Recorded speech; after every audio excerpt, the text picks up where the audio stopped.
Welcome back to the lineup. Raps, our squad. Playoffs around the corner. So what's the biggest concern for you, you think? Is it Kyle and the injuries, or is it inconsistent bench play? Talk to me, what do you think? Inconsistent bench play, 100%. You know what I mean? We made a lot of trades, we made a lot of moves, and we got rid of a lot of the quote-unquote bench mob that we had. And I'm just hoping that the new pieces click and gel when it comes to playoff time. I'd have to agree with that. I mean, we're kind of used to Kyle Lowry being out a little bit. I mean, he puts his body on the line so much with all the charges and things like that. So I think we're kind of used to that. So I think we kind of got also used to the bench doing their thing last year. So I think it's kind of a worry. So I think we want to get it back on track. I think this Kyle injury is the best thing to happen to the Raps. Like, it's a small ankle injury, sit him the rest of the way. I'd like having a fresh Kyle Lowry for the playoffs. My biggest concern, to be honest with you, is the inconsistency specifically of OG.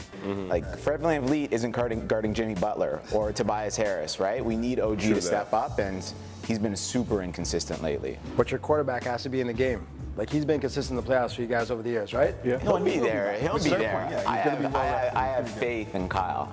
Yeah, it can go both He's ways. the anchor. He's the anchor, though. Oh, 100% you're right. Yeah, But he's because of definitely his the anchor. age, Yeah. as you said, he's a little bit well rested. You know, when he gets back.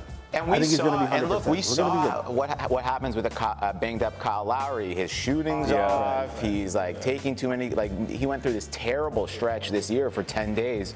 But when he's on, when he's healthy, he's top 2 point guard in the East, and we need that. Like, if we're gonna make a deep run, we need a rested Kyle Lowry in addition to a healthy Kyle Lowry, and this injury gets him rest. And our bench now is filled up of like a lot of pieces from old teams that weren't, I guess, they weren't as effective on the other team, so why are we expecting them to be effective here? It's a shortened bench, though. So you got like 3 legit guys come off the benches here. Yeah. So that bench shortens, right? Yeah, we need Fred, 100%. Serge, and we need OG.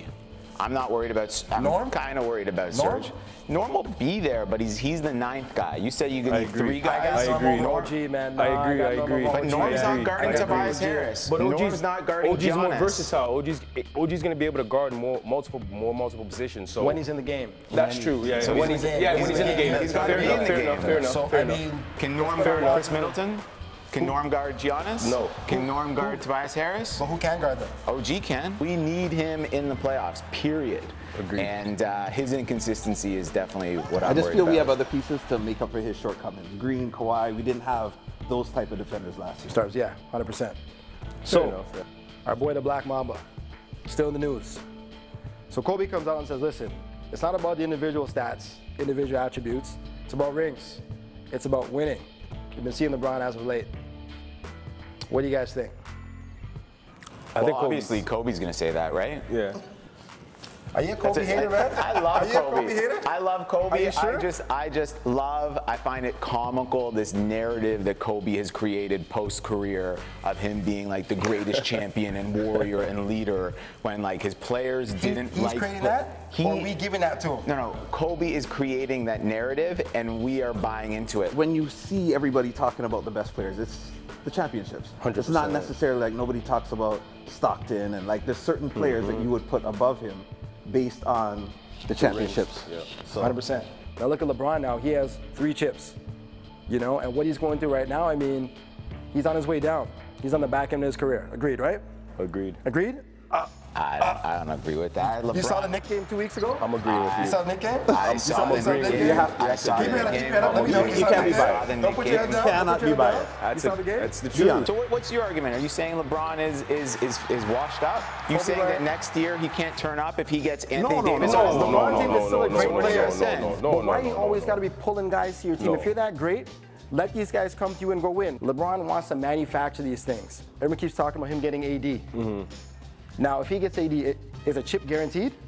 Absolutely not. Absolutely not. Now, Absolutely Anthony not. Davis has only been to the second round once in his career. Yep. Still a question mark. Right? Still a question mark. And I don't think a lot of these guys even want to play with LeBron James. That's a big thing, right? Because these Is- young guys is- want to have their own team. That's a big thing. If I'm Anthony Davis, I'm like, listen, I'm the next guy in charge. Kobe Bryant saying that I'm one of the best players in the world, I don't need LeBron James. But when you go to LA, it's going to be LeBron James, Jason Rothstein, and the Los Angeles Lakers. Yeah. Right. The standard that he got from the jump was, Michael Jordan. So everybody expects that greatness from him. So not to defend him in any way, but at the same time too, it's like you still got to live up to the expectation that everybody's giving you, right? Right. You know what I mean? You didn't ask for it, but it's here, it's been here, so you got to live up to it. The thing with LeBron is that he's going to end up with every accolade, #1 in points. He's going to end up top 5 in rebounds, top 5 in assists. It's possible. And people aren't going to be talking about the games that he took off when the Lakers were bad this one year. Considering how high his standard is set and how everybody expects him to win and all this stuff, and he takes games off, he takes plays off, he doesn't have that mental strength, it seems. I feel that he won't be considered one of those greats, even though he may have the #1 records and all. So you don't have LeBron as #2 right now? All time? Yeah. No. Not all time, no. Did you last year around this time? No. Anyways, the Bears looking good. Just need a little bit of trim. I could use a little fade, a little here. We're getting there, right?